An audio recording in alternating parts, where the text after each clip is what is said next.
Latest episode দেখুন একদম add free.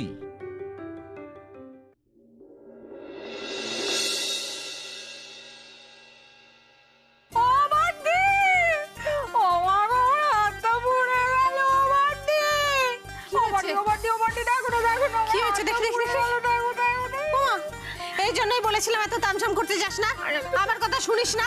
হাতটা পুড়ে গেল, জল দিয়েছিস? দিয়েছি। ভীষণ জ্বালা করছে বডি, প্লিজ ভীষণ জ্বালা করছে, দেখো না প্লিজ। এই কি হয়েছে? ওই জন্য চিৎকার করছো? কিসের জন্য চিৎকার করছো? আচ্ছা সরি, দেখি এবার কি গ্যাস পাস সব জ্বালিয়ে রেখেছো কিনা তার সঙ্গে সঙ্গে দেখি দেখি দেখি দেখি। না দেখো না, তুই হাসিস কেন? বুঝতে পেরেছি, তোমাকে তেল দিতে গিয়ে রান্না করতে গিয়ে কেস খেয়ে গেছে। শোনো, আমি না তোর গলাটা টিপে দেবো, জানিস তো? ওরা এখন গলা টিপতে পারবে না। শোনো, আমার না এই অবস্থা, সেই কারণে আমি কিছু করতে পারছি না। আমি ওনাদের বুঝিয়ে দিতাম আমি মায়ের জন্য কত কিছু করতে পারি। কিছু করতে হবে না আপাতত। একটু দেখো না আমার হাতটা কিরকম হয়ে গেল।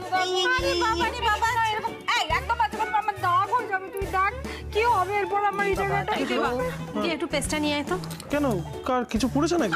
আমার পুড়ে গেছে, যা না বাবা এই দাও নিয়ে আসি দেখ এখানে দাগ। ও বডি এমন কিছু হয়নি যেরকম করছিস। দাগ। আশ্চর্য। রিয়াকে দেখবে। কোথায় বাবা শোনো না, শোনো। কি হলো? খিদে পেয়েছে, খেতে দাও। এ কি কি হলো হাতে? দেখো না আমার পুড়ে গেছে। তোমার বলে কি হবে? তুমি তো এক্ষুনি এটা নিয়েও মশকরা করবে, বলবে আমি রান্না করতে পারি না ওই জন্য আমার হাতটা পুড়ে গেছে। আমি একটাই কথা বলছি, কিছু তুমি কিছু বলো, ওকে আমার ভালো লাগছে না। দেখেছো কি আশ্চর্য। আমি তো বলছি যে কেউ কিছু করতে যেও না এখন, সামনে বিয়ে বাড়ি, অনেক কাজ পড়ে আছে, তখন আমি কাজ করে উদ্ধার করো, আমি উদ্ধার হয়ে যাব। আমি সাহায্য করবো তো তোমার।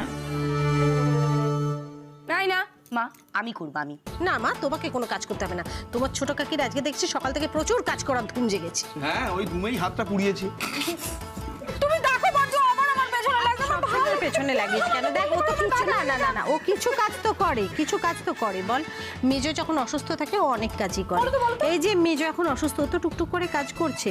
আর শোন, সামনে বিয়ে, সব কাজ কিন্তু তোকেই করতে হবে। মেজো তো সব পারবে না, আর মাকে তো কাজ করতে নেই। আমি করে দেবো। হ্যাঁ, সে যে কি বেসামাল হবে। বডি দেখো আমাকে। ওদের কথা ছাড় না, তুই করবি। করতে তো হবেই বর্দি, এতদিন কোনো কাজ না করেই তো ভুল করেছি বলো। কাজ না করে করে কি করতে পেরেছি বলো নিজের জন্য। আর এই তোমাকে দেখো, সব কাজ তুমি কি সুন্দর একলা সামলাচ্ছ, এগিয়ে যাচ্ছ, আর আমি। আরে বাবা, সবটাই পারবি, চাপ পড়লে সবাই বাপ বলতে পারে।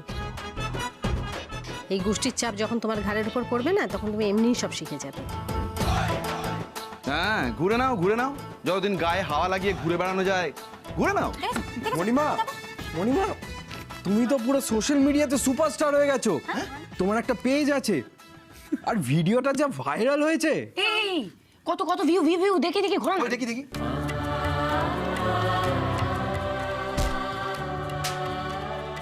পাশের মাথাটা না আমি ভেঙে দেবো, ঠিক টুকটুক করে এসব করে দিয়েছে। দেখ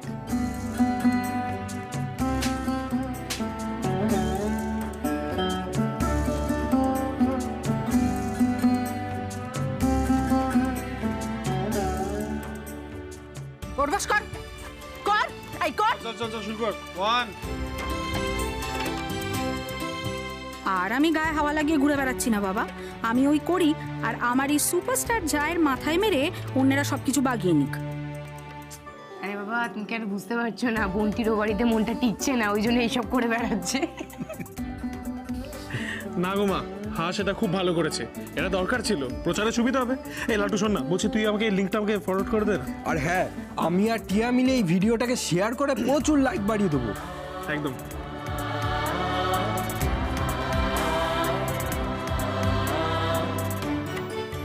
এসব করিস না, জনে জনে এসব বলে বেরিয়ে আর আমাকে হাস্যকর করিস না মানুষের কাছে। আমার আরো 4টি শত্রু বাড়ুক, আর বড় শাশুড়ি মিলে আমাকে বাড়ি থেকে তাড়িয়ে দিক। বৌদি, তোমার কিন্তু দারুণ ফ্যান ফলোইং। না মানে কেউ তো হাসাহাসি করতে পারবে না, তাড়াতেও পারবে। এখনই অলরেডি চারিদিকে আলোচনা শুরু হয়ে গেছে। কি আলোচনা? কি বলো। সবাই বলছে বৌদি ভোটে দাঁড়ালে সবাই সাপোর্ট করবে, বিশেষ করে যারা যারা মানে কোনো পলিটিক্যাল পার্টির সঙ্গে জড়িয়ে নয় তারা। আর তাছাড়া আমাদের পাড়া আশেপাশের পাড়ার সব মেয়ে বউরা তো একেবারে লাফালাফি করছে। সকালে ক্লাবে গিয়েছিলাম, শুনলাম। ও মামা, দেখো এই সব কিন্তু ভাগ্য করে পাওয়া যায়। এত লোক যখন সাপোর্ট করছে, আমার মনে হয় হেলায় হারানোটা উচিত নয়। মণিমা, তোমার লক্ষ্মী বাহিনী কিন্তু অনেক বেড়ে যাবে। সত্যি মা, দেখো এত লোকে তোমায় চাইছে, জনমত বদলাতে কিন্তু বেশি সময় লাগে না। একটা সুযোগ যখন পেয়েছো, ইউটিলাইজ করে নাও।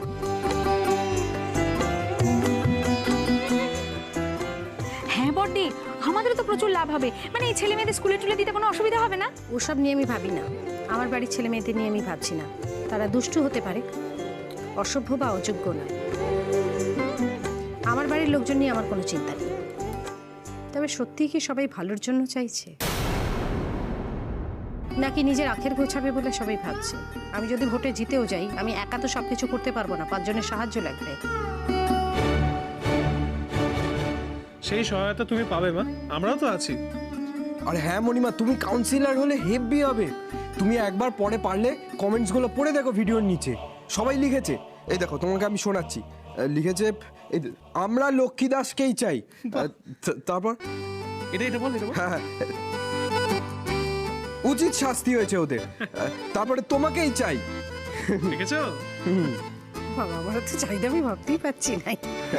মামা শোনো না, তুমি আর না করো না প্লিজ। দেখো সবাই কিন্তু ইনসিস্ট করছে। হাসো এত করে বলছিল, আমি ভাবছি ভোটে দাঁড়িয়েই পড়ি। মা, শুধু তুমি কিন্তু যোগ্য মা। সবই ঠিক আছে, শুধু দাদা কাল আমাকে বলেছিল যে দাদা একদমই চায় না আসলে তুমি ভোটে দাঁড়াও।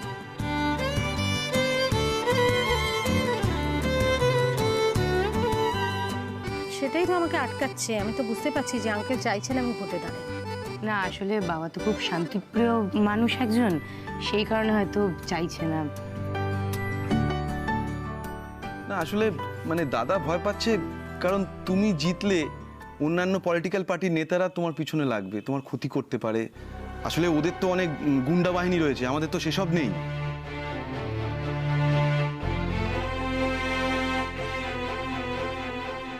না, সে তো আঙ্কেল ভুল বলছে না, কিন্তু যে অন্যায়গুলো হচ্ছে সেগুলো তো বন্ধ হওয়া দরকার। বলছো তো, অরাজকতা দিয়ে আর কতদিন চলবে? গুন্ডাদের ভয়ে বাড়িতে চুপ করে বসে থাকা তো কোনো কাজের কথা না।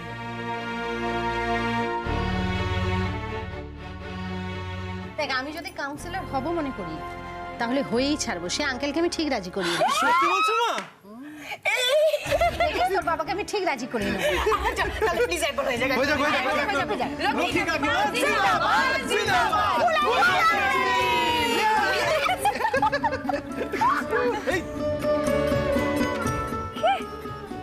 বিয়ে ক্যান্সেল করবে মানে?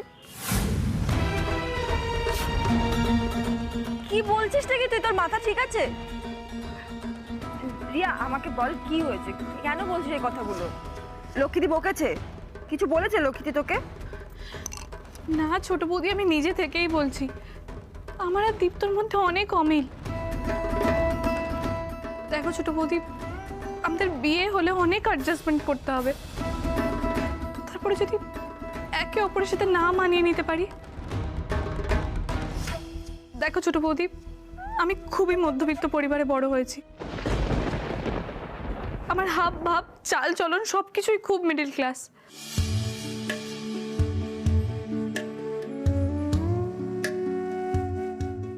সেখানে তো তোমাদের বাড়ির সমস্ত কিছুই অন্যরকম। আমি তো সেসবে অভ্যস্ত নই। আচ্ছা রিয়া, এই সব কিছু তো জেনেই ভাই তোকে ভালোবেসেছে নাকি?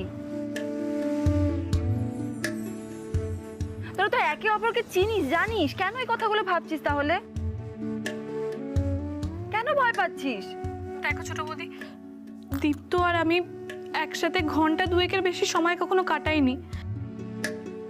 মাঝে সাঝে ওই 1-2 ঘন্টার জন্য সময় কাটানো আর সারা জীবনটা একসাথে কাটানোর মধ্যে পার্থক্য আছে।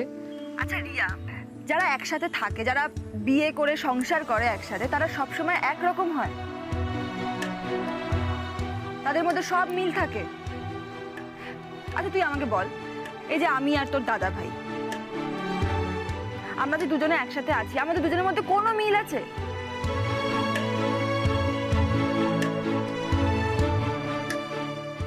ভালো নেই, আমরা খুশি নেই?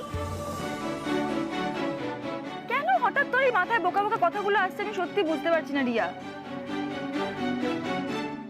সবাইকে অ্যাডজাস্ট করতে হয় রিয়া,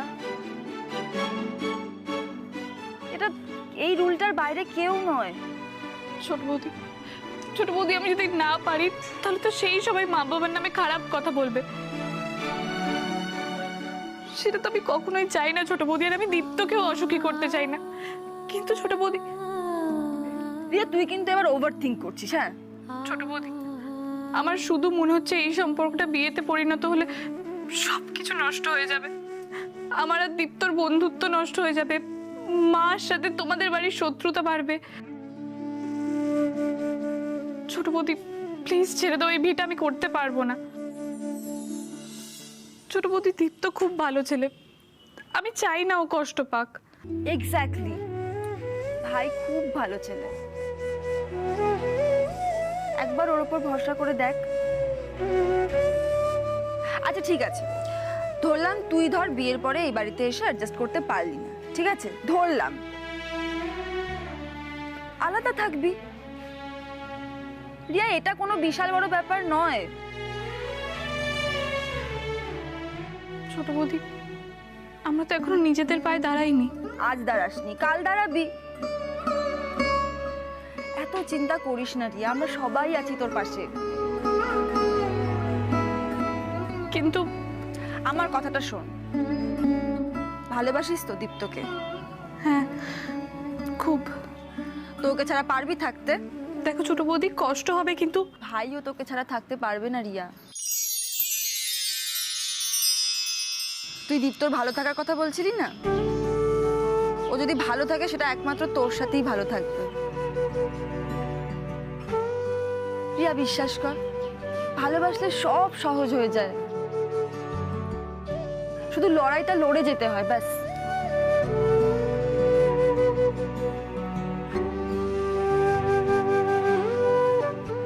যদি কখনো কষ্ট হয় একটু রেস্ট নিবি, কিন্তু থেমে যাবি না কখনো।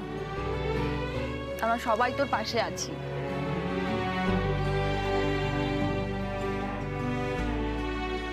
অনেক হয়েছে, এবার চোখটা মুছে নে, মুছে একবার হাস। থ্যাংক ইউ ছোট বৌদি। মার খাবি জানিস তো, আমার মাংস রান্না করতে দেরি করিয়ে দিলি।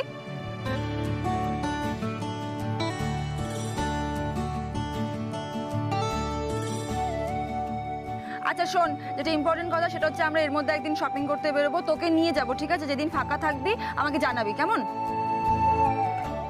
আরে এত চিন্তা করতে হবে না, একটু বিয়ের আনন্দটার দিকে কনসেন্ট্রেট কর।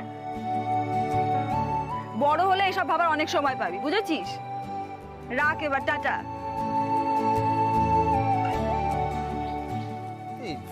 রিয়ার কি হয়েছে? বিয়ে করতে চাইছে না? হ্যাঁ ভয় টয় কি বলছিল রে? আরে ও ভয় পাচ্ছে যে ও যদি এ বাড়িতে এসে অ্যাডজাস্ট করতে না পারে তখন কি হবে, কি করবে, এইসব নিয়ে। ও এই ব্যাপার, এটা তো একটা কমন নার্ভাসনেস, ম্যাক্সিমাম মেয়েরই হয় বিয়ের আগে, এটা কিছু না, ভয় পাওয়ার কিচ্ছু নেই। হবে হয়তো, আমি তো কিছুই বুঝিনি। হিরো, আপনার বোনের মাথা কিন্তু পুরো ছিট হয়ে গেছে, হ্যাঁ সামলান একটু। এই ভাই, ওকে নিয়ে একটু ঘুরতে যা তো, আর নিজের ঝামেলাটা নিজে সামলাতে শেখ, বুঝেছিস? দিদি বাইরে দেখতেও ফোন করেছে। কি বিয়ের পরও তাই করবি নাকি? আরে আমি ওই জন্য দিইনি, অত কান্নাকাটি করছিলাম, আমি তো এমনি বুঝতেই পারছিলাম না কি আরে অসুবিধা। আমিও তো বুঝতে পারছি না এই রোদের মধ্যে রান্না করার কি দরকার, মানে চিনির তো কষ্ট হবে। আরে দূর দাদাবে, আমার কোনো কষ্ট হচ্ছে না, শীত শীত পড়ে গেছে এখন, এটুকু রোদ ভাল লাগে।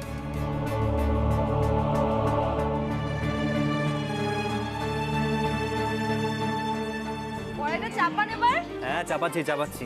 হ্যাঁ। এই নিন, উনুন জ্বালিয়ে দিয়েছি, কড়াই চাপিয়ে দিয়েছি, এবার আপনি আপনার দায়িত্ব সামলান। ইয়েস। নিন কৌশল।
আই প্রমিস রিয়া, দুলালদা যেভাবে দিদিভাইকে আগলে রাখে আমিও ঠিক সেইভাবেই তোমায় আগলে রাখবো। খুব ভালো থাকবো আমরা। অব্র, ওদের দুজনকে একসঙ্গে কি সুন্দর মানায় না? প্রেম ভালোবাসার মধ্যে যে স্টেটাস, ক্লাস, টাকা পয়সা এসব কিচ্ছু ম্যাটার করে না, তার জলজ্যান্ত এক্সাম্পল হচ্ছে চিনি আর দুলাল, তাই না?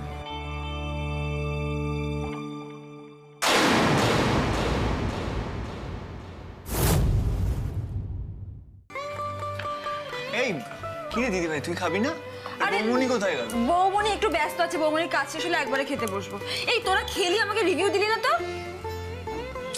ওটা ভালো হয়নি জানিস তো। এই ইয়ার কি মারলে চলবে না, দারুণ রান্না হয়েছে। আমি তো হাত চেটে খেয়েছি। আমার এখন মনে হচ্ছে তোকে আগে কেন রান্না করতে দিলাম না। ঠিক আছে, আমিও মেনে নিলাম, মানে দাদাভাই এত করে বলছে ভালোই হয়েছে, কিন্তু মানে ওই একটু মন খুলে প্রশংসা কর না রে, দেখবো বউ এলে কি করিস। এই আমি কিন্তু মন খুলে প্রশংসা করেছি, ভাই করেনি হয়তো, কিন্তু তুই এত ভালো রান্না করেছিস তার জন্য তোর জন্য একটা দারুণ মানে একটা সারপ্রাইজ গিফট আছে। সারপ্রাইজ? এই কি ব্যাপার দাদাভাই, আমি তো কখনো এইসব পাই না। আমাকে সবাই একটু বেশি ভালোবাসে রে। এনে ধর। এটা কি দাদা ভাই? আগে খোল, বুঝতে পারবি। এই দাদা ভাই, এখন গিফটের কি দরকার ছিল বলতো? এমনিতেই তো রিয়া আর দীপ্তর বিয়ের জন্য একাদা শপিং করতেই হবে, এই দরকার ছিল না জানিস তো। এত প্রশ্ন কেন করছিস বলতো? প্যাকেটটা তাড়াতাড়ি খোল না। এই দিদিভাই, তুই যদি প্যাকেটটা না খুলিস না আমি কিন্তু খুলে নেবো, খোল। সেগুড়ে বালি।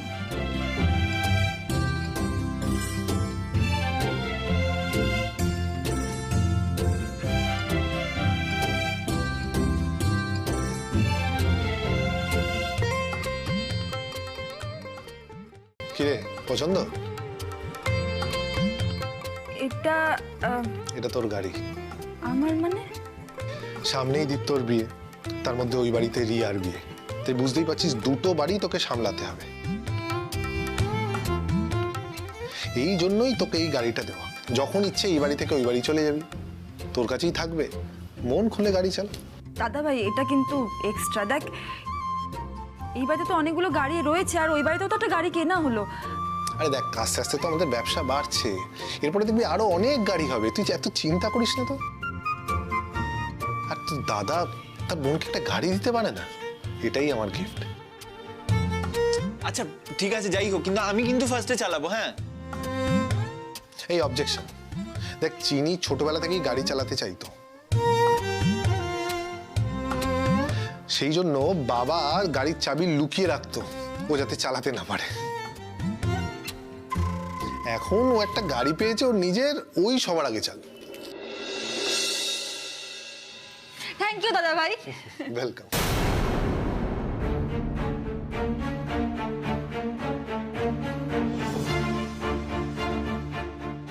একবার চালিয়েই দেখ তোর জীবনের কোন কোন পথ খুলে যায়।